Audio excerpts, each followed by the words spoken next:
I need a motion from the board to reopen open session.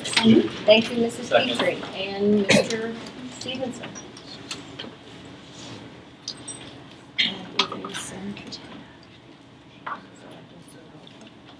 Okay, all in favor of reopening the meeting? Thank you very much.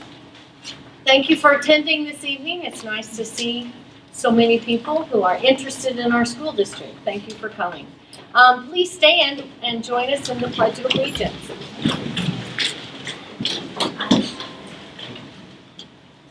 I pledge allegiance to the flag of the United States of America and to the republic for which it stands, one nation, under God, indivisible, with liberty and justice for all.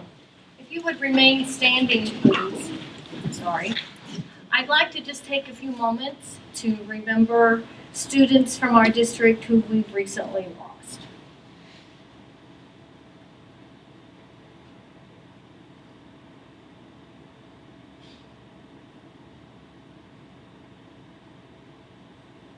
Thank you. You may be seated.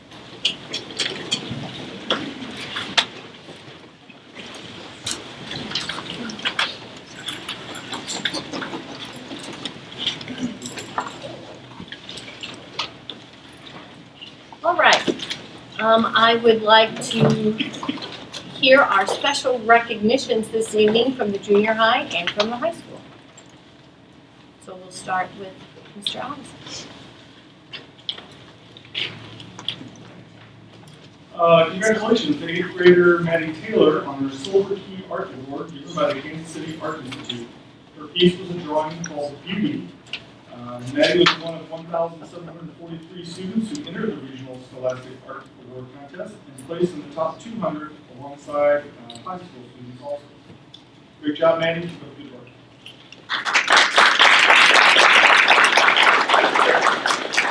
And Dr. Freeman? Yes, we had all kinds of good news turned in this month. Our jazz ensemble received a superior rating at the SEMA Jazz Festival. It wasn't last Friday, but it was February 2nd. And Reed Husky was recognized as an outstanding soloist. So that's awesome. Our Hillsborough Ecology Club has adopted Hagen Road, and that was a long time in coming, so they're really proud of that. Our Special Olympics basketball team got first place in their tournament on January 20th in Union. And the Missouri Options had another student, Caleb Beck, passed the high set test in January. And we wanted to congratulate our varsity boys basketball team on winning the 2017-18 JCAA Conference Championship. Michael Brewer from our boys basketball team scored his 1,000th career point this season. Gavin Pinkley on our boys basketball team grabbed his 1,000th rebound in his career, and head boys basketball coach Dan Johnson reached a career victory, 200 wins this season. Mission Scholastic Achievement Awards, 3.25 to the 4.0 GPA is outstanding, and 3.0 to 3.24 is distinguished. Our team GPAs for the fall were boys cross country with a cumulative 3.22. Football had a 3.19. Softball finished with a 3.43. Girls cross country, 3.32. Tommies had a 3.64. Cheerleading a 3.33. Boys soccer a 3.24, and I left volleyball for last because they have a cumulative GPA of 4.07. Cool.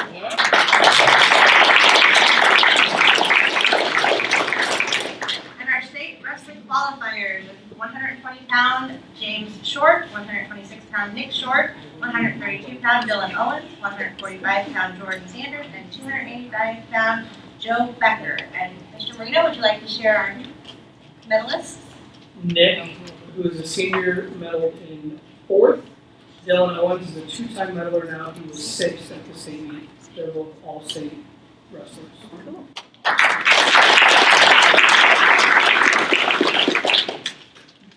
All right. We have some visitors to address the board. The first one would be Ms. Audra Day from NEA.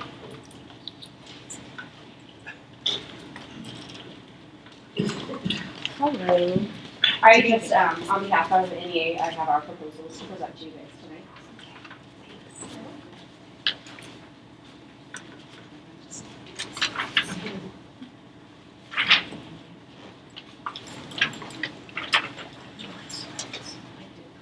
Okay.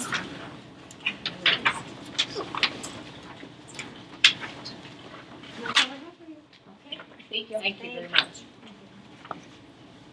The next visitor, I don't know if I call her a visitor, but I'm gonna call her one for the sake of that. Kylie Outlaw, she will be, coming forward to address us.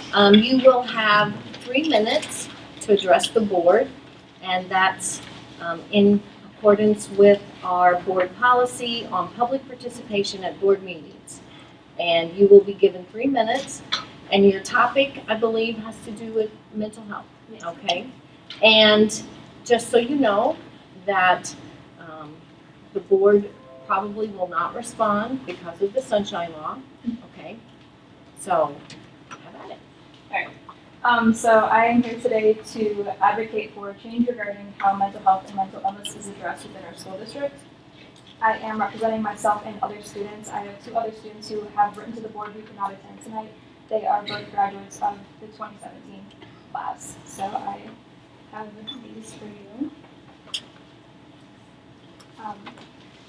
And before I begin, I would like to thank the school district for recognizing that this is an issue and for inviting the community to come together and discuss the problem in places like this. So thank you guys for that. As we all know, mental illness has recently become a very big issue in our school district and the community, and I have discussed with some other students ideas for how to kind of remedy this and get our school to become proactive about this issue. I think the first step is to break down the stigma about mental illness that a lot of people feel. There's kind of a taboo regarding mental illness, and it's kind of, I know a lot of students feel uncomfortable talking about it because they feel as though they'd be judged if they have a mental illness or people would think differently of them. So I think the first step for our school is to begin treating that more as like a physical illness where it's okay to be open, like if you break your leg, it's fine, it's not your fault. But I think that so far with our school addressing it, that's been a very good step forward. And I also have an idea for a communication club type of thing for the younger grades because in my opinion, to fix an issue like this, we need to start from the bottom up, and that is implementing these things for younger grades. So I know that we have many great programs like Art of Manliness and Hashtag Like a Girl to promote character development, but I feel like a communication club would definitely benefit the younger grades if we could teach them proper communication methods and how to express their feelings in a positive manner, because a lot of kids feel as though they cannot do that, whether it be regarding being bullied or if they feel a way like depressed and they don't know how to express that to their parents, peers, or teachers or counselors. I feel like having a club like that would be great to show kids early on that it is okay to have those feelings.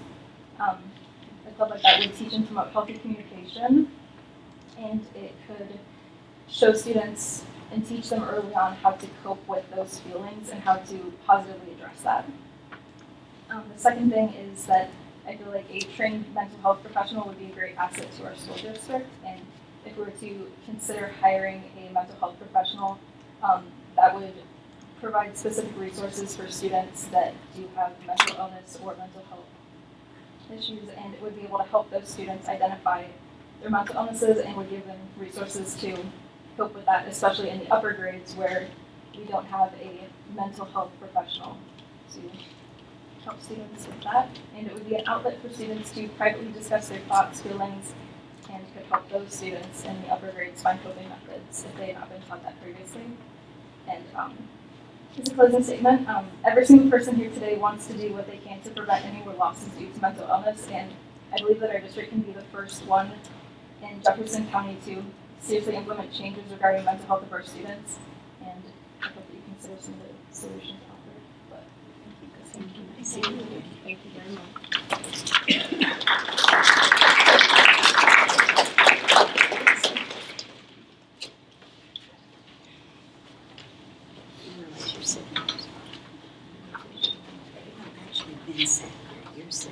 Okay.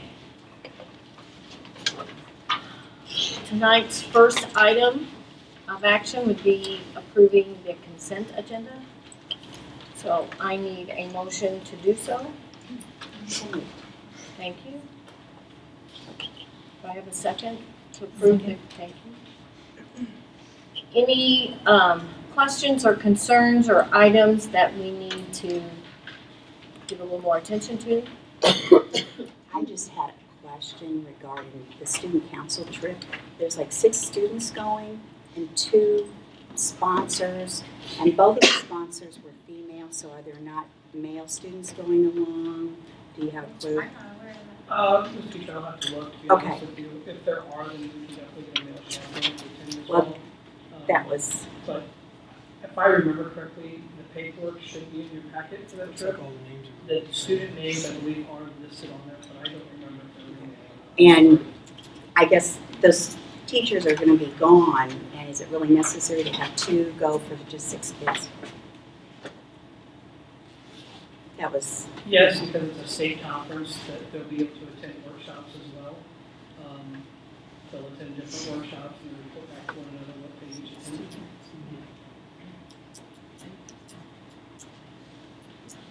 The names are all listed. I believe they were all. They were. female, I don't They are. commit to it. I think one was my daughter. Here they are. yep, she's on it. Yep, there she is. Yeah, all females. Our student council is working really hard to host a state level conference for the Missouri Student Council Association. So they're working really hard to make sure that they get there and they do everything they need to and attend every session they need to make that happen. They're trying really hard to bring it to To Hillsborough. Well, I think it's also important to note that with 2 sponsors, if a child is sick or a child is injured and needs to be taken to the hospital, you've got one sponsor staying with the group while the other sponsor is tending to medical needs or issues of the kids. So, I mean, I think it's nice to always have 2 sponsors.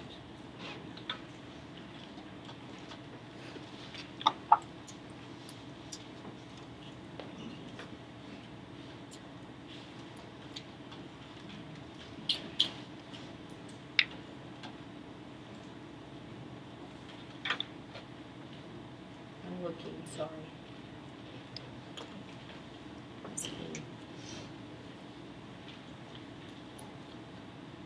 I don't see, did we find those names specifically? Yeah, they did. They're under trip info. Yeah. You just have to page I- down. Right after the, It's on the handwritten form, Well, that's what I was looking for. and it's In like the middle kind the of, yeah. page. Go down to page. Where are Does it say page 1? It says. no, I mean, it's, Doesn't have a page number on that. And we have it. Okay. Well, I have some of those, but that one I didn't see at the very bottom. It's on page, there's no page number, but it's after the, if you're looking at like giving the basics and there's like printed up parts of the conference convention brochures. Yes. Keep going, then it says giving the basics, and then it says travel request, and the names are in the middle. And that's the one that's signed at the bottom, and then if you go past that, it's the, Okay, I see it on this form. I don't know that it's on my, I can't find it. See, I don't have that page.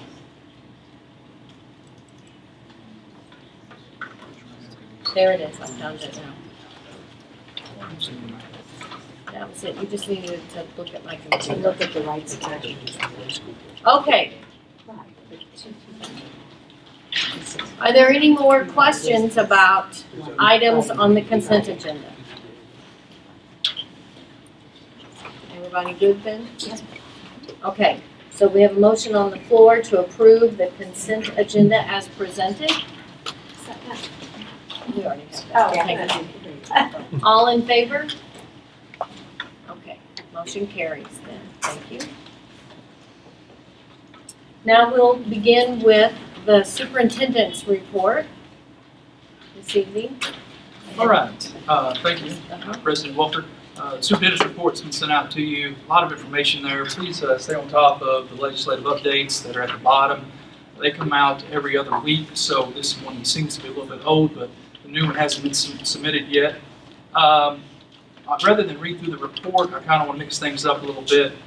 And many of you here tonight were able to attend the State of the County address. Some of you heard it online, or on the radio as well. I want to take just a moment to address one of the topics of discussion in my speech at the State of the County, which was that for the need of mental health. I appreciate Kylie Outlaw being here, a great student representative of our district. Some of the comments that she has brought forth are very important. But I want to address a couple of things that the district has been doing and will continue to do as we improve our efforts to get mental health services to the kids. One of the things that I mentioned that's very important, and I hope everyone understands, is that Jefferson County lacks a full-time child psychologist and child psychiatrist in our district, in our county. Public schools in Jefferson County serve over 25,000 students, and to access those services, kids are waiting 6 months up to a year in order to get into neighboring St. Louis County to access the services. The things that I brought up at the meeting, which are near and dear to me as superintendent, is trying to address how, working with the greater school public, how can we address that need and get more services to our kids. Since August 2017, and as recent, I believe, as January the 10th, 2018, the Jefferson County superintendents, all of us have come together working with ComTree, as well as Mercy Jefferson, to come up with ideas of how to better serve that mental health component of our kids. One of the things that was discussed, and I appreciate Clint Johnston and Jefferson R7, superintendent over there, really helping us out by getting those individuals to come to the door and to have those discussions. And one of the things that was discussed was not tearing down the cancer wing over at the hospital, the building, to allow mental health services to be accessed in there. So that's one of the things we're working toward with respect to awareness and resources. Another thing that we did, as you know, legislation passed said that school staff members will be trained on suicide awareness.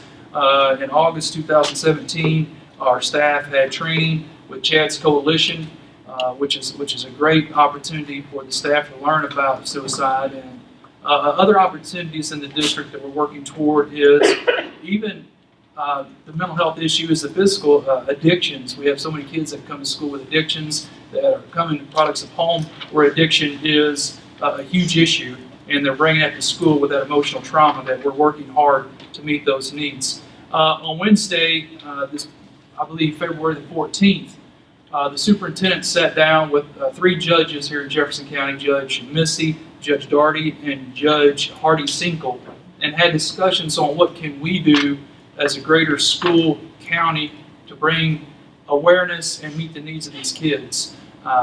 And the judges said they were going to order several of government entities to come together, such as the juvenile office, the health department, family services, and have a roundtable discussion of how to better meet the social, emotional, as well as the physical and mental needs of the kids of Jefferson County. We followed up with an email that I got April the 19th from ComTree that announced that they were going to have a child psychiatrist on staff starting in April, and that individual was working 26 hours a week along with appointments to have child psychiatry, also via telehealth, which I guess is phone psychiatrists or phone supports, for 12 hours a week. So they're starting that commitment level to get those services to our kids. And I think it's important to note that for several years we've been trying to work out, I know Kathy and, Dr. Freeman, Mr. Allison have been working hard to get a Jeannie Van Houten. Where's Jeannie? Hey, Jeannie. To get a Jeannie Van Houten. Jeannie does a phenomenal job. A lot of people think she's just a backpack lady, and we appreciate that. But Jeannie does so much more to meet the needs of parents, to show them how to access, where to get access for counseling, services they need. And as our homeschool liaison, I guess that's what I call Jeannie, reaches out, makes home visits, but we need that at the junior high and high school level. And I commend Dr. Freeman, Mr. Allison, working hard to try to make that happen. One of the things that we accepted a resignation this evening that's going to allow, we hope, the opportunity to open up some revenue to bring in a home support specialist to the high school and the junior high grades 7 to 12. So we'll be bringing that proposal to the board in the next coming months to outline what that position will look like. But that's enough for me. I do want to take a little time in this report. I invited the counselors here with us this evening because I think it's important. You have, as parents and patrons are here tonight, they see the district view of what the superintendent does, but ultimately it's about how are we getting services to kids. And I wanted to give the floor with them, if you would allow, for them to talk a little bit about the mental health aspect of the buildings, resources, how they get the resources to kids. So 1, 2, 3, however many you want to come forward, we would love to have you. Sarah Dix, Yeah, Laura they're putting me in a hot Asinger, seat. Brandon Holtzhausen, There's a Brandon Wade. reason we're doing making her second. I guess I drew the short straw, right? Thank you guys for allowing us the time to do this tonight. And school counseling for me, this is my 14th year as a school counselor. And for me, it's more than just a job or career, it's a passion. For the last 12 of my 14 years, I've been deeply involved with school counseling advocacy, with volunteer work with the Missouri School Counselor Association. In fact, last year I was their president, this year I'm past president, and so in that role, I represented over 2,000 school counselors across the state and had the opportunity to work closely with DESE, Missouri School Board Association, and all other stakeholder groups on behalf of school counselors and the students that we serve. So anyway, it's my pleasure to be able to share with you tonight about what we do. I'll be speaking primarily from a high school perspective of what school counselors do in general, and then I'll talk to you guys about kind of like the breakdown of this year, how we've served our students, and especially in the last month. Okay? All right. So, comprehensive school counseling. I'll give you a nod. Okay.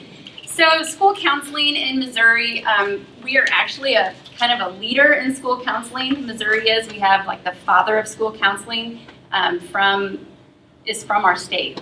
He's from Mizzou. So we are really well recognized in Missouri to have a model that works. Okay, it's research based.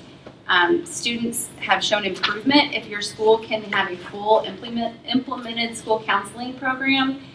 Students feel safer, their grades and academics are better, and all around they're a better student in person. So there's 4 components of the school counseling program. There's the curriculum piece, there's responsive services, and I'm going to go into detail on those 2 pieces. Then there's student planning, and that's the part that you guys know where we're helping kids pick out classes and move towards their education, their next step. And then system support, and that's mainly just program management, the support work that we do that makes the whole system work. Okay? This is a slide that shows the recommended allocation of time, and actually at the next board meeting, you'll be getting a school counseling report for our program that shows you'll actually get the data for our individual buildings and how your school counselors really do spend their time. We track that data, and so we'll be sharing that with you next year. But you can tell, just to highlight, at the elementary grades, a higher percentage of their time is spent delivering lessons and curriculum. We have grade level expectations just like teachers do. For each grade levels, there's certain content areas that we're supposed to address with our students. And that goes K through 12. And then you'll notice the responsive services is really high all the way across because there's always things that go on in the lives of our students. Individual planning is higher at the high school level than it would be in elementary school. So all of these things really are just common sense. It makes sense that as kids progress, they need more time in the individual planning sector. So responsive services. Basically, we are responding to the needs of students when we are using responsive services. So this could be loss, neglect, abuse, stress, anything that is interfering with the student's ability to do their academic or educational work, okay? Because that's why we exist, right? As a school, we're there for education. So if things are getting in the way, your school counselor is there to help them navigate that. All right, next slide. So in response, we might pull students into small group counseling with their peers, and usually those are topical. So you might have, in the high school this year, we have a grief group that runs for kids that have lost a parent, specifically a parent. We've also had a social skills group for kids that are a little bit awkward in their social skills implementation at the high school level. There's all kinds of different groups that you can have. I know all the different buildings, K through 12, run school counseling groups. Then you have individual counseling at a school. We prescribe or we ascribe to brief solution-focused counseling. You're not going to see kids, laying on the couch for hours coming up with all their, counseling things going on, therapy. We are interventions that are brief and solution-focused. And then you'll see crisis intervention, consultation, and referral. So that's when we know that a student needs more than what we have personally, so we're going to consult with professionals or others in the community, and then we're going to refer on. Okay? So back to curriculum. There are 3 domains of our curriculum. So there's social, emotional development, there's career, and there's academic. So when we go in to teach, or when we bring people in to teach our students, those are the 3 areas that they will address, that are appropriate to be addressed. And here's a breakdown of what those would be. So social emotional development include these things here: respect for self and others, relationships, healthy choices, personal safety, academic, self-management, transitioning from building to building, personal plans of study, and then of course career development is all those employability skills and what their next step is going to be. So when we go in to deliver our curriculum, it's not always just the school counselor. So we could bring in outside speakers to deliver our curriculum. We could combine with other co-curricular programs, like, for example, our English 2 class reads a book, and then we bring in speakers later that we bring in Chad's Coalition, and I'm going to talk to you about that a little bit later, but they do a SOS program and a suicide assessment at that time. So that's a co-curricular pairing of our GLEs with that English class.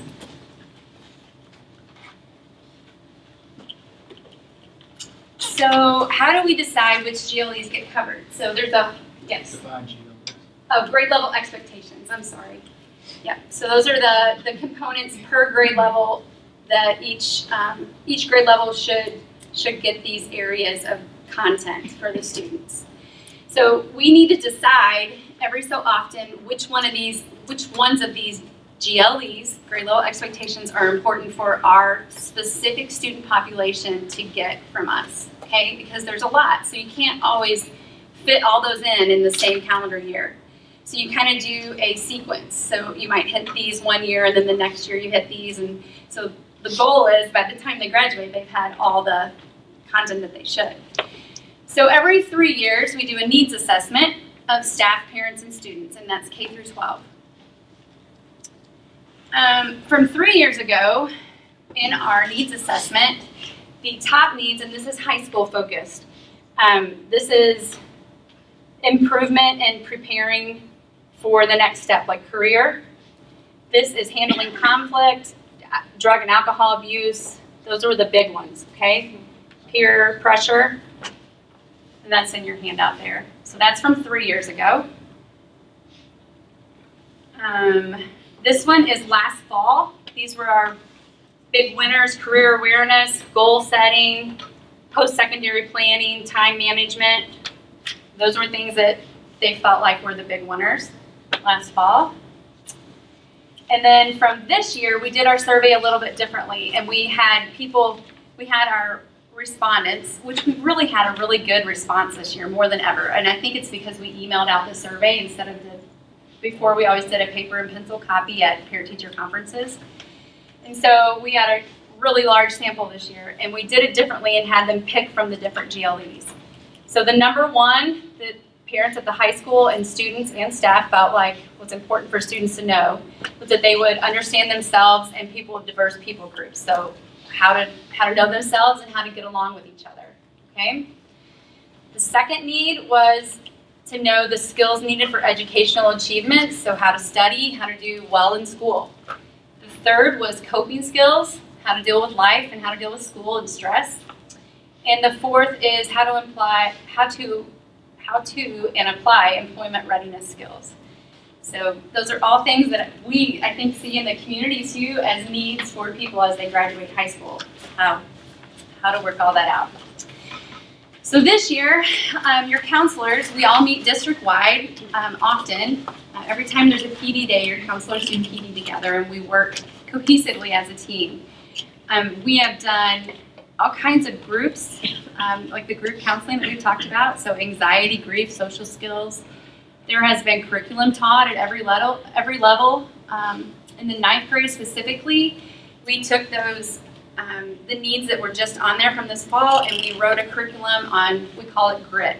And so every month, I go into my students in 9th grade, all the counselors go into their own students, and during their advisory period, and we've taught lessons on coping skills, stress relief, setting goals, what's a SMART goal, just trying to get, for one, it gets their counselor in front of the kids more often, and we're building those relationships before they need help, right? Before there's a crisis. And we've really enjoyed this, and we're going to continue it again next year. But those lessons were built strictly from that needs assessment.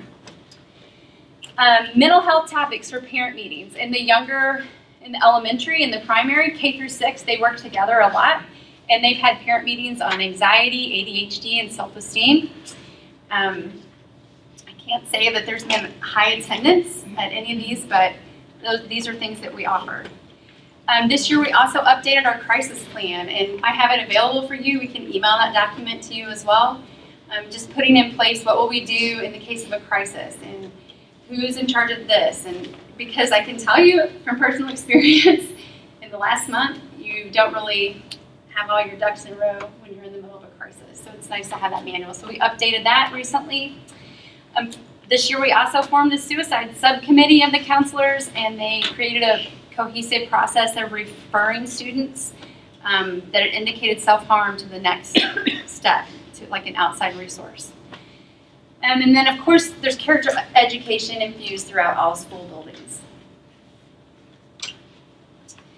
Parent education at the high school. This fall at parent-teacher conferences, we hosted grade level meetings for every grade. So like I had the juniors, Ms. Asinger had the seniors, each counselor had a different grade level. And we just talked about a variety of things, and we had about 15 parents show up total between all 4 grade levels. We also had a newsletter that we made 150 copies of, and we probably gave out 15. So I don't know about the other buildings, but that's about the amount of parent involvement, unfortunately, that we've had recently. Community partnerships. The National Council for Alcohol and Drug Abuse. Last year they did lessons to all the 9th graders on marijuana, energy drinks, prescription drugs, and reputation, why that's important to you. They're also doing lessons at the intermediate, and they started a program with us for drug offenders, for first-time drug offenders. They are we send them to the NCADA county counselor, and they do an assessment and decide how to refer them on. So that's something we've incorporated this year. They also provided parent nights district-wide in the fall of 2016. So last fall, we did a social media digital citizenship night, and then in the spring, they did a drug trend night. Breakdown St. Louis is another community partner. They educate and equip teens. They are a fabulous group of teenagers that come to our school. They're kind of like peer mentors. They've been highly trained. They do a big presentation every 4 years, like an assembly to our high school, and then monthly since 2011 they've come and they talk to kids about topics like relationships, drugs, alcohol, coping skills. We typically have about 100 to 125 kids that sign up to meet with these people once a month during our RTI time. Yeah, it's really neat. We're the first school that ever had it, and we're the only school in our county. CHADS Coalition. So CHADS, we've actually been a partner with CHADS for a long time. I've been here since 2011, and they partnered with us. We hosted, some of you that have been around a while, we hosted a suicide summit for the neighboring Jefferson County schools. When DeSoto had, I think, or Grandview, one of the 2 schools, had a really hard year. And so we hosted that for our friends and neighbors and brought in lots of professionals. And CHADS was on board at that time to do, I believe, a parent night. So they also do an SOS depression and suicide presentation that I was talking about earlier to our sophomores and during English 2, and then also at the junior high. So all students get that presentation because all students have to take language arts 2 to graduate. So we're assured that they all get the information. Again, Dr. Corman spoke about this too. They did a training for all district employees this fall about recognizing the signs of suicide. And they're also coming back to do a parent night in a few weeks. Comtree is our partner, longtime partner. They secured some money in about 2004 for school liaisons in the Jefferson County schools. And they've been in our schools ever since, I believe. The only time that there's been a gap, I think, was just this fall. We didn't have one at K through 12. We didn't have one. So that gives a Comtree person, we can refer students to them, and they come to our schools and meet with the kids so that the families don't have to worry about transportation after hours. So it's really a wonderful thing that we can have, and that's for all Jefferson County schools.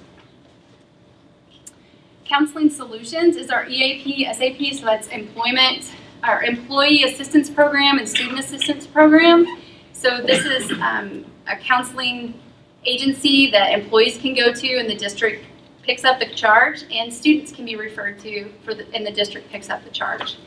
So this year at the high school, they have 2 levels of services. Basically, we have mandatory referrals. So if the administration feels like a student has to have an assessment or some sort of counseling before they come back to school, they conduct that. We've had 29 of those this year so far, and we've had 49 voluntary referrals that they've seen. So that's where the student either comes in and asks for paperwork, asks for counseling, and we refer them on, or the counselor suggests it to the student, or the administrator suggests it and they agree. These are just some things that I've run into lately, and all your counselors know of and all your administrators know of, and you probably do too, but there's a couple laws that Dr. Corman alluded to. So the first one was the suicide awareness and prevention. So basically, you guys have probably already worked on this. I don't know, but we should have a policy in place for our district by this July that identifies, it gives us strategies on how to identify students who are possibly at risk, the protocol for what to do. And then also there's a trauma-informed schools law that states that all schools will be trauma-informed. Your counselors have been trauma-informed trained, and in fact, some are actually trainers of this. And I don't know how much you're aware of trauma. If students have experienced trauma at a very young age, it is next to nearly impossible for them to focus in school, depending on how much trauma they've experienced. Okay, so there is actually a score. There's an assessment. It's called an ACE score, and ACE is Adverse Childhood Experience. And the more ACEs a person has, the higher their score is. And research has shown that actually can be a predictor of obesity, mental health risk, early death, all kinds of adverse reactions that you wouldn't necessarily link with childhood trauma. Okay, so this new Missouri law that went into effect is helping schools be more trauma informed, so that your perspective as an educator changes to maybe look a little deeper to why Johnny is misbehaving in your class. Does that make sense? So we're all getting trained, and it's bigger than just the school, it's community-wide too. This slide is a ton of words. I don't expect you to read. But I did want to highlight school counselors are on top. We are kind of tier 1 interventions for all students. So we give curriculum to every student. We're available to all students, okay? School psychologists, which Dr. Corman talked about, nobody has. There's not actually very many that exist, especially in Missouri. They can focus on assessment and diagnosing and treatment plans. We don't do that as school counselors. We don't. We would refer on to a psychologist. School social workers, they have a more unique role. They're going to provide more emotional services to kids. They're going to do more mental health. So you guys can read the definitions in your packet. I just wanted to highlight that. So this past month, what we've done, We've tried to do the same thing for each student, lost to maintain consistency. We have heard from kids that they felt like we haven't been fair, and I just wanted to address that we have tried our hardest to maintain consistency in how we've treated each student that we've lost. It's hard for us, just like it is for the students, and when you've had multiple losses in a short amount of time, you learn things the first time that you can implement the second time. So if it appears that we have treated students differently, it was not our intention. However, we also had one student that did not grow up here and one student that did, and you just treat things different. Every case is different. We tried to be attentive to all our students' needs. We've tried to provide a place for students to grieve in their own way.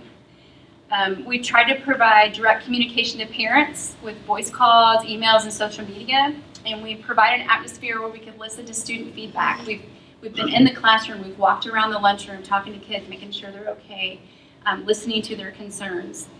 We've consoled our staff. Our staff have been sad, and we've provided support. We've also consulted with experts from Chad's Coalition on how to proceed. And I put up there that assemblies are not recommended. We had lots of students and parents call, like, why don't you do an assembly? And why don't you need to raise awareness. Well, the experts at Chad's are telling us this is not the time to do that. It's not the time to have a big all-school assembly, so we're listening to them. And then on the side, we just helped 1,200 other students pick their classes for next year. Yeah, no big deal. We did all that this month. So what's to come? March 1st, Chad's Coalition will come in for post-vention, that's what they call it, a post-vention meeting with some of the student groups that have been affected with our recent suicides, and they'll be meeting separately with some of our staff group. On March 12th, Chad's will help us host a parent night on signs of suicide that we hope we'll have a good turnout for. In April, that SOS presentation at the high school to the language arts classes will continue. It was scheduled for March, but we're pushing that back a little bit to allow our students some space to grieve. And then we're going to continue to help our students and identify students at risk as we can. And I think that's it. One of the things Sarah didn't share with you, and I might get choked up, is that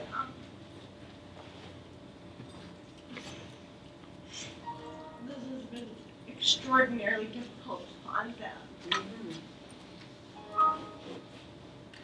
So we do have a counselor coming in Monday afternoon as well to talk and meet with us. Not the staff, with the counseling and administrative staff, just in a small group, so that we can get a little support and help. And then the representatives from Chad's Coalition have been amazing. We did a conference call with them on Friday. I don't know what day it was Friday. And we set literally all these things up. Took the next day, we thought about some things, had to move some dates around. We do have another counselor coming in, like I said, on Monday. That's not listed there. And then we do have a counselor coming in to meet with some of our student groups. And then on March 1st, they're coming in to meet with the student groups. And then that's when the staff groups also, at the faculty, will get support as well.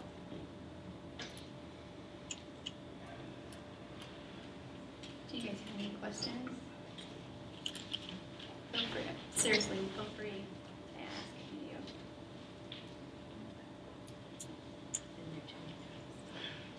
I just want to say you are awesome. Yeah.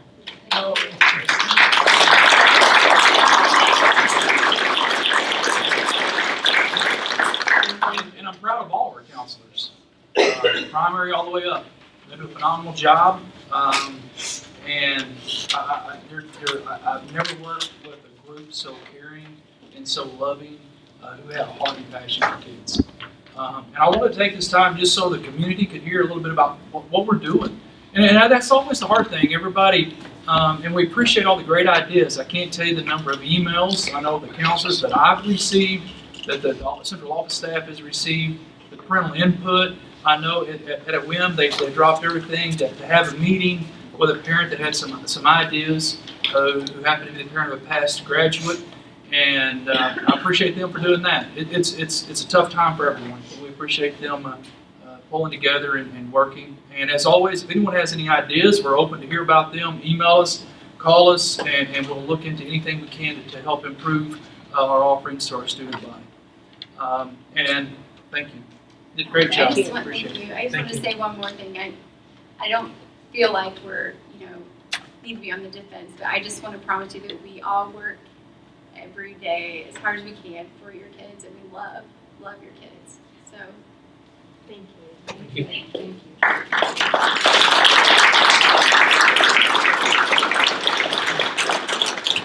Lastly, for the superintendent's report, Mr. Marino did ask me to speak to the Tish Nager got my attention, so I lost my focus there. Oh, yeah. The Hall of Fame. Come on in. Tish. This is Tish Nager. She's- Our kid third graders did a great job. Tish Nager, one of the other high school counselors. Eddie wanted me to give an update to you on the Hall of Fame. I do believe that there was a meeting held that discussed the Hall of Fame, and if the foundation, Larry Wells as president, would help lead that planning process. And the response from them was they believed it did not fall within their purview as a foundation to be involved in the Hall of Fame. They do not want to be involved at all. So just wanted to give you that little bit of update. But that's it for the superintendent. So if we wanted to continue, we need to find another avenue. Correct. And that'll be something for us to think about. That's something for Mr. Marino to work on. All right, thank you for that report. And we appreciate greatly our counselors. Yes, we do. They do a lot for our kids and for our school. Director Best, your report please, on the facilities and grounds.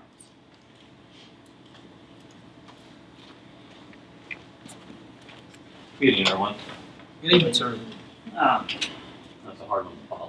But, It is. well, anyway, what I did on the report and everything, that we pretty well working with all the engineers and the architects for the last months, it seems like. They are working diligently to try to get everything done. Their idea was for the 26th to present to us the bid information. Talking with Roy today on the phone, they're going to be probably the 28th. So it'll be a few days behind, but they will get that information to us. We've been working hard trying to get some information on the primary. That's been our hardest building. Get sewer hookups and stuff like that that no one realizes what we got to do to make these buildings stand up. But we just got off the phone yesterday with that. The issue we're going to have with that one, the sewer that's going to be hooked up to the new part of the building is only going to be about 2 foot deep. So that's going to be a little bit of an issue concerning getting bigger trucks and stuff around there. We're going to be limited what we can do back there. It will not affect the playground for the children and anything like that, but it will affect us if we need to get equipment back there. So, but we did talk to them. They're checking it out to see about where it's going to be hitting, which is right by the shed, to encase the pipe that's going to be right there. So that's where we'll come in if we have to. So we're working on that. We'll hopefully have all that information to you as soon as we can. And some of the things we want to look at for upcoming boards is this. We have some opportunities in front of us as a district concerning the kitchen equipment, our HVAC equipment, some of the restrooms throughout our building complexes that need upgrading. Some of this we're going to be hopefully will address in the new budget coming up, but at this present time, we are going to have to be working on what we need to do as a district in the years to come. I will be presenting to you next month a 10-year plan on HVAC upgrades. We already have them established for roofs and vehicles and stuff like that, which I will upgrade them again. So you have an updated one, which will advance it out a little bit more years. But that's another area we need to look at very seriously is the HVAC and as well as vehicle replacement. Thank you to all of you allowing us to get the newer vehicles to our fleet that we was able to get. That would help us with transportation of the travel vans. We'll replace, take one of them out, and we'll use that for security. So thank you for allowing us to get that part. I did talk to Rudolph today. He was just down transportation. He's our gentleman who does all of our signage on our vehicles to make sure they're properly signed and they're notated what district they are from. He will have that all completed by next Friday. So we will have all work, and Regina's working hard in order to get the camera systems in the van or the security. Unfortunately, they got DOT inspections coming up and are running a little bit behind trying to get those buses all ready for that inspection. So we said that's fine. We got a vehicle for security. Let's get the buses ready to go, make sure they're inspected first, and then we'll worry about getting that on the road. So we're getting closer. So thank you though for letting us do that. The other thing I looked at was one of the big things, and we've been talking about it, and I am working with Dr. Julie on this, is we have a playground problem. For the ones that might know about this, don't know, billion. Elementary has a pretty good sized playground that was put in years ago by Little Tykes. The slide, which is a 3-compartment slide, has to be replaced because it's broken. Little Tykes says it's not due to just normal wear and tear. We disagree, but we lose that battle, unfortunately. But it has to be replaced. We are working on, so if anybody has any ideas, we're game for them. This slide's about $8,500.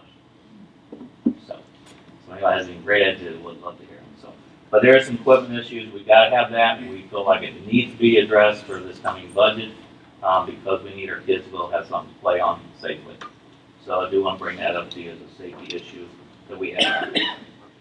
And I believe, other than normal wear and tear stuff, we did about 181 work orders, as you can see. And like I said, a lot of interior designers down here, a lot of people coming in, engineer after engineer. So hopefully we'll have it all ready to go soon. So that's our plan.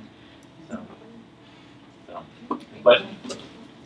All right. Thank you very much for your time. Appreciate it.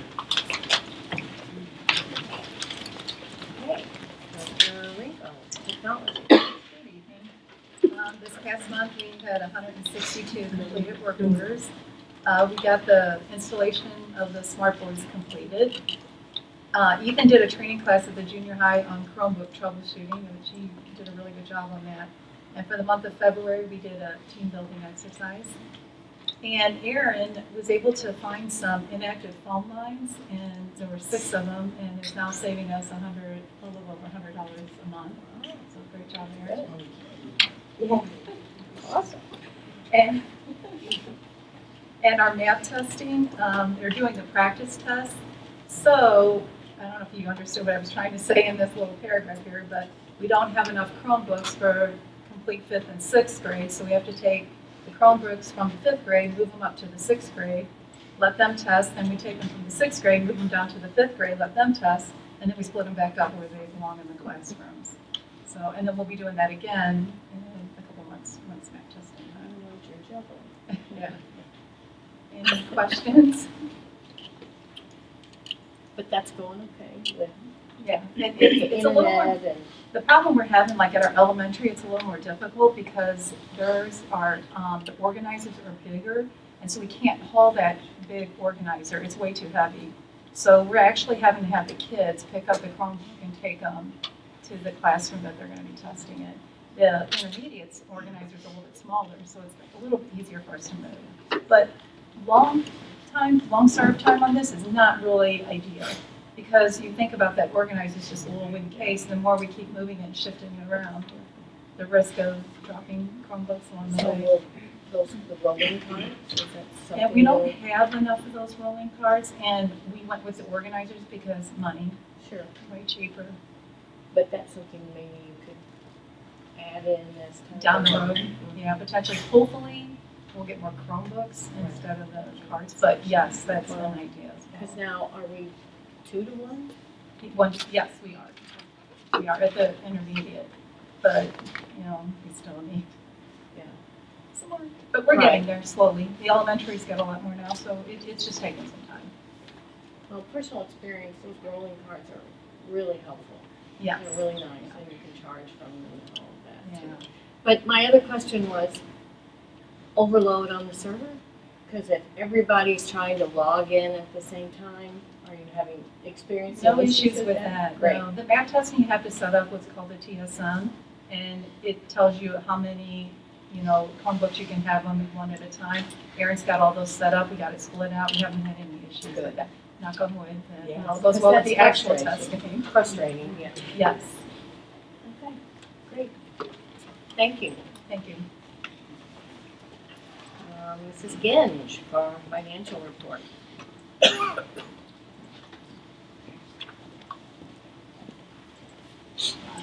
Hi. So you can see from my graphs, we're seeing a positive on all of our local revenue and our tax dollars coming in. So yeah, that's good. That line's growing, but it's gonna level off because we've almost achieved our entire local tax budget, and anything I've received from here on out will be in delinquent. So it's gonna level off. So we expected to do that. It's following that line, and that's good. Our revenue is ahead a little bit this year compared to last year, but we're doing a better job of requesting money with our federal programs and getting that in a more timely manner. So that's part of the reason it's up a little bit. Our expenditures are down a little bit, even though down. So we haven't spent quite as much money as we did last year at the same point in time of our budget. So we're trending really good. Huh? We're being good. Yeah, we're being good. We're trending really good, and that's a positive thing. So as far as revenue, besides our local revenue, I'm going to continue to watch the delinquent taxes. But they've been very consistent from year to year, so I don't anticipate any big swings there. As far as the state revenue goes, news isn't really good for the state of the state budget for next year because of a tax bill that passed and businesses getting some tax credits. So that's decreasing the revenue that's overall that the state will see, and that will feel that. I mean, I think they try to protect education as much as they absolutely can. Yeah. DESI does feel confident that we will reach the state adequacy target, which is what our formula money is based off of. So they feel confident about that. They've actually raised it again, not a lot, but just a little bit. So I'll monitor that as we near the end of the year because it tends to level off. But they wouldn't have raised it if they didn't think they could achieve it. They feel pretty good about that. I think last month Doc probably talked to you a little bit about all the coding changes that are coming. I'm super excited about it.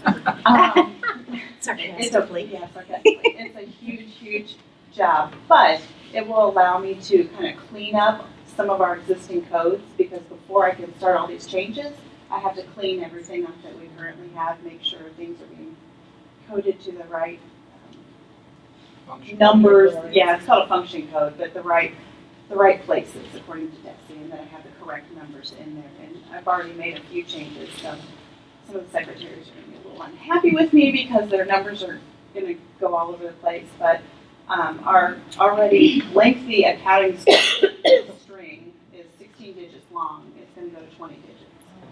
So it's, they want to know what's local revenue and what's tied to state revenue and federal revenue, both on the expenditure and on the revenue side. So it's a lot more detail, and it's going to integrate a little better with core data to show them what buildings have what expenses. So anyway, probably do more work, but it'll do more details so that overall. Thank you for all the extra work, and all the fun that Comes with the job. It's all part of it, isn't it? We're going to make it better. Okay, thank you. Thank you. All right, thanks. Okay, I don't know, student advisors, do you have anything to share this month? Very good, okay. So we would like to give the board a quick update of things we've been thinking about recently. Okay. Especially now, we've been brainstorming ideas to boost morale at the high school, especially. So Josh has filed some of our ideas. Yeah. So one thing we're looking at doing is a positivity week. It's like a way to boost more morale in the school. So like 1 week out of the school year, we'll do like something where we'll put notes on the locker that are like uplifting stuff, cool, like to make them feel happy because we've kind of had this like gloominess over the high school for everything that's been happening. I want to bring more positivity into that. And then we'll do like other ways. So we have a suggestion locker.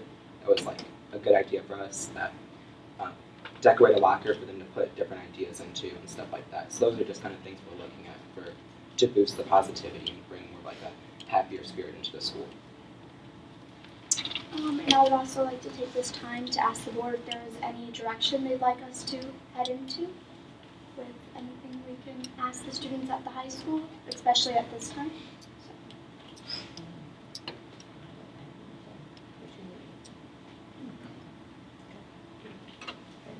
You forgot to say you met with me. Oh, yes. Yeah, we met. I'm so sorry. We did.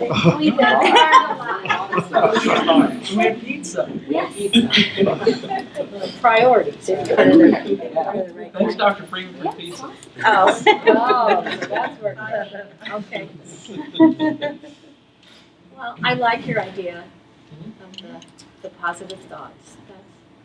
The little rain cloud needs to go away, but that will help.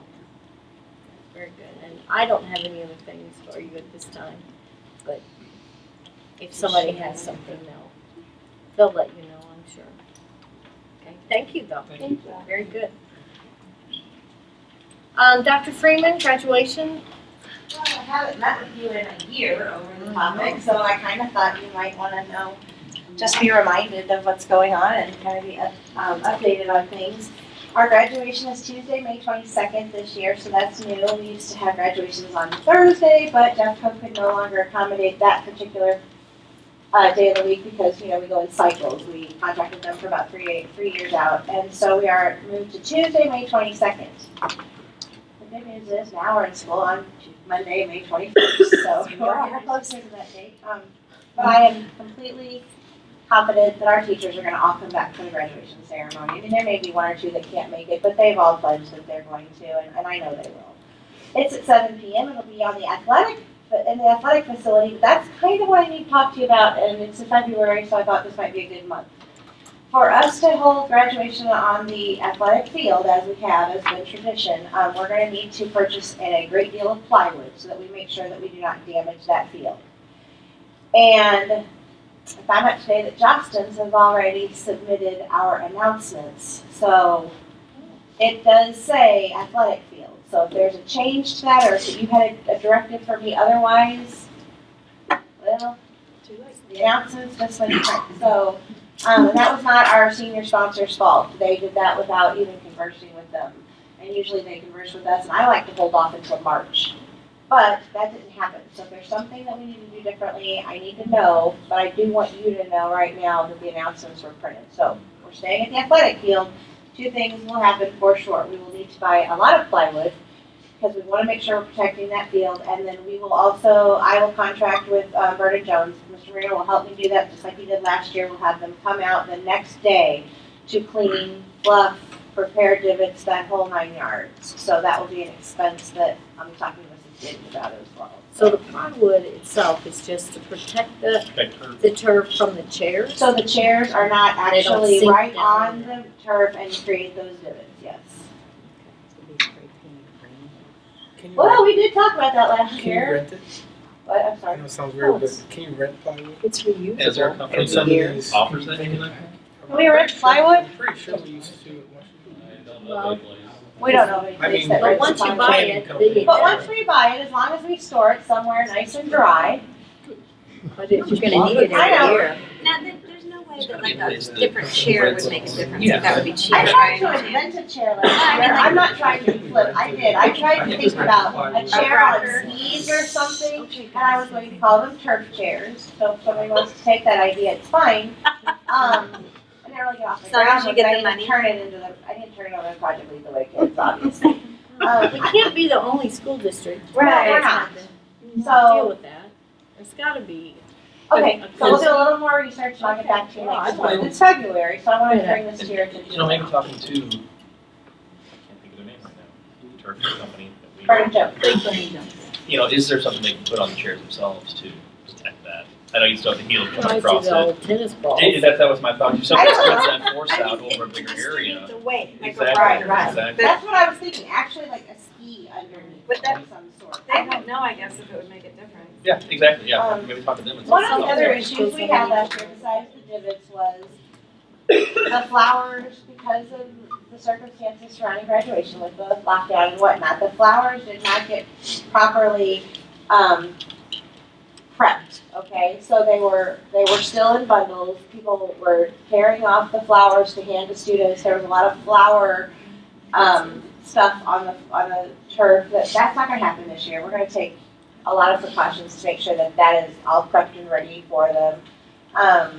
You know, there's gonna be some stuff on the ground, on the turf, but there is for track meet or anything like that. So we're just gonna have to work really hard, educate our public again, make sure they know they're not taking food or anything on there. No gum is gonna be allowed on there or anything like that. And we will just need a lot of plywood or figure something out. So I'll come back and report that to you. And don't we have like a couple of the maintenance built into? Not for that, I don't believe. Mr. Marino, we don't have anything for that particular type of cleanup, correct? No, we have general maintenance that occurs, but we could do that general maintenance, we're still gonna have to do it after graduation. Yes. You can use graduation to eat up some of your general maintenances, but then you're taking away from the maintenance you should be doing every fall and spring as well. Right. And the concern with the plywood thought is, if you could get the plywood, but then you have an unexpected downpour, and that plywood shot. Yeah. Well, that's true. You know, it's, Thank you, Debbie Downer. I'll call. I know, I'm kidding. I don't know, that's interesting. It is Call a interesting. couple of places I lived with before. College. See if I can find Pillows on That's what we'll do. We'll stick crisscross applesauce. Who else has the turf? Remember we were the bids for the turf that aren't, wasn't it SLU? So what do they There's do? a lot Well, of they them may that not do. graduate on the They may not, a field. lot of them Well, do. yeah, That's true. But they do. that's What true. they do inside, I guess. DeSoto has a turf field and they graduate on the field. Yeah, ours is. DeSoto did, I will tell That's you true, this, very I don't much know what so. the name of the machine is that, Lots of the asbestos flows too. that fluffs it and does all those things. DeSoto did buy one. It was a used machine. They got a really good deal on it. That is something I talked to Mr. Buss and Eddie about Yeah, last yeah. year. And maybe I need to be looking at that and build that into the high school budget next Could we year. rent DeSoto's? I don't see, I know someone there. We could ask them. I know a couple of people there. We do. Yes. There ought to be an in there. There ought to be someone. You better ask yours, Ma. Yeah. His He and knows mine. somebody too. Okay, so I'll look into those things and I'll come back next month, but I did wanna just kind of bring you back up to speed of where we are. Okay. Also, I do want you to know that we have looked very carefully over the entire ceremony and we are executing a more concise musical selection. So are you down to an hour We're gonna get this, and a half max? we'll have it in an appropriate length. There you There go. you go. Alright, that's all. Very diplomatic. Thank you. Thank you, Dr. Okay, moves us down to the legislative day. Beth Petrie and I went to Jeff City, what day was that? February 13th, and met with legislators about issues that were going to the floor and tried to talk to those legislators about what our school district would prefer or things that we would like to see, and hopefully influence them in some way to vote a specific way. Most of our educators, I would say, are very good and pro education. We have some that are a little iffy, that I don't know exactly what they're thinking, but I know that we as board members need to spend more time writing to our legislators, and we get those little alerts in our emails, and we get those legislative emails, and it would be to our benefit that we spend a few minutes sending cards or emails, and handwritten notes we learned is more effective than an email. Phone calls definitely, but everyone in, not just school board members, but administrators and parents need to contact their legislators, because if they don't, they just do what they think, and sometimes that's not what we think or what's best for us. So, did you have something Well, I would specific? say in all my years of teaching, I've never attended a legislative day, and it was definitely well worth my time. It was very interesting meeting. We did meet, as she said, with all of the Missouri reps from our area, from our county. Senator Wheeling, which is on this side. Lisa was very diplomatic. Those of you that live on the Cedar Hill side of our district, I would definitely contact your rep because he wasn't real friendly to education, very combative. And even those of you that are in Senator Wheelan's, which I am, he deflected a lot of questions as to what he thought would take place, but never really shared his personal perspective. Yes, and I kind of came away with, I thought of John Isaacson with this because of numbers, but Missouri educates students, I'm sorry, but the state of Missouri educates students with 8.4% less money than the national average, and yet the state of Missouri is in the top 10 when it comes to graduation rates of students. So, public schools are doing good things.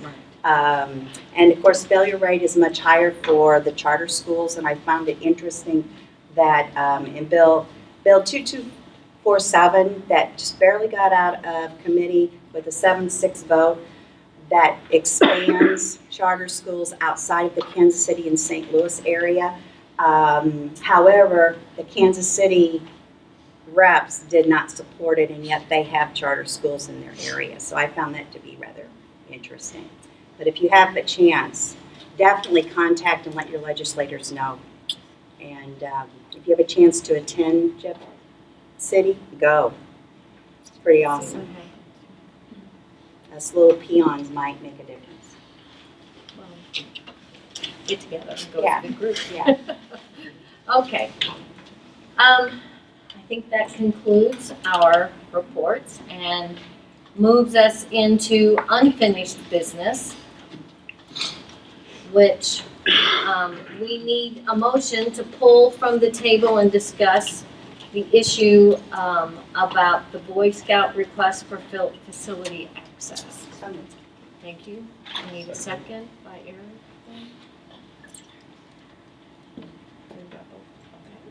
Okay. All in favor of pulling that issue? Okay, very good. So we can pull it from the table and discuss it. Any new thoughts for this evening? Or anything that, a motion that you'd like to make in regard to facility usage?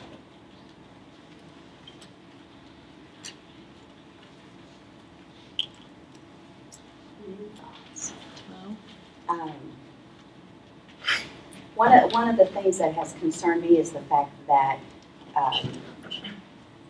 the Boy Scouts and Girl Scouts, whoever, has kind of been not allowed to take place at open houses. And personally, to me, as a past, well, I'm still a parent, but my kids are beyond this stage now. That, to me, was the best way to connect with me as a parent.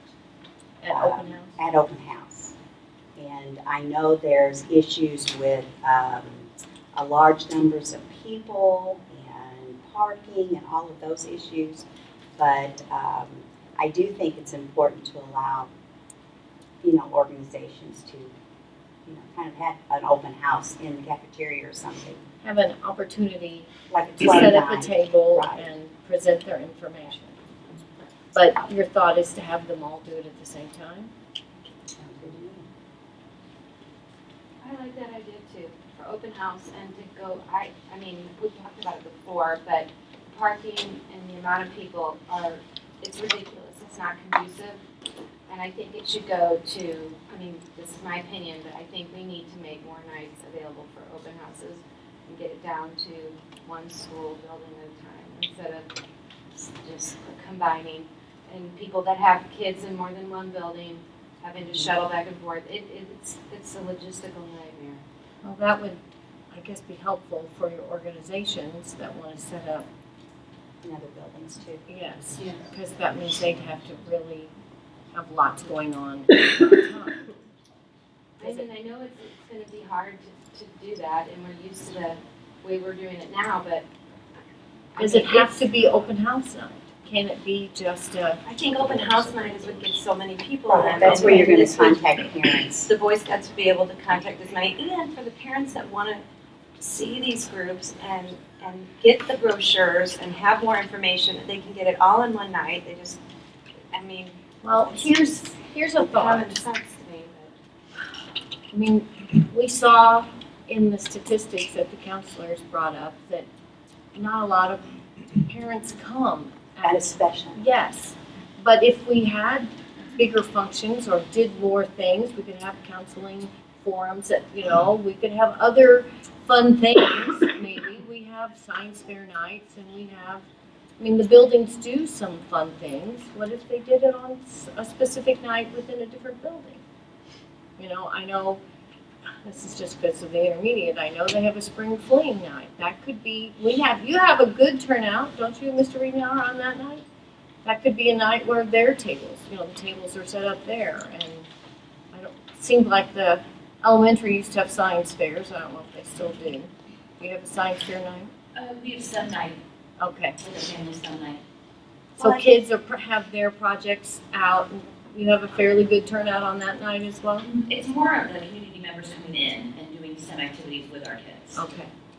I guess the open house night reason for the committees or for Boy Scouts or for any groups is because that's when they It do starts. enrollment. It's the beginning. I get that. It's just the date time. I get that. Well, it doesn't have to be just one night. Can you have Yeah. the open house night and another one? So, Some another other time like during at the year. time during the year. Where you know. Because it seemed like the scouts talked about they have a fall push and a spring push And the lower as well. levels. So it would be okay to do 2 times then. Can we get admin input? Like, is that, seems to be workable in your building to do the open house night? I mean, do you Is have a there better space? suggestion? Come on. Is there space in a gym or a cafeteria for you to set up these tables for different organizations? Yes? Do you have a better suggestion? What? Our gym's wide open. Okay. And our cafeteria is wide open where parents can walk past and they're going to classes and stuff. And serve refreshments and they'll end up there. Cookies and lunch. Yeah. Treats seriously. always help. Yeah.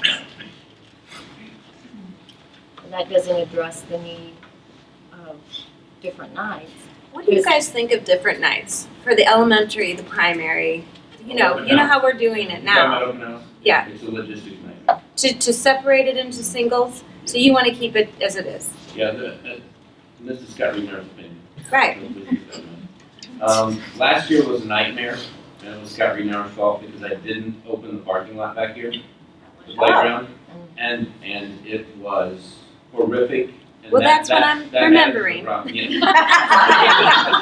be honest. So I didn't realize the not enough park. I mean, That's why the parking was a nightmare because we didn't open the playground. And I'll take responsibility for that. But it's been a nightmare before. It's not just last year. Yeah, but it's probably related to me opening that playground.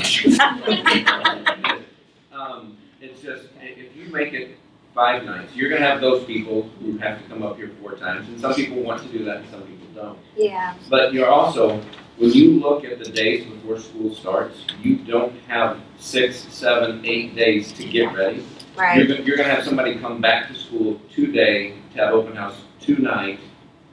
Logistics-wise, I know. it's a nightmare. I understand that you have to be in lots of different buildings. No, I'm not. I don't mean Wait a like. Are you trying to imply that I have too many children? No. Keep us in business, Jay. No, I am so offended right now. I know it's probably be quiet, but whatever you guys want to do, you guys do. I'm asking for your opinion. I just think, I think you're right. I don't think it would. I know it's just so many people at one time, and I don't know if there's any good It's solutions. crazy. I look at it as more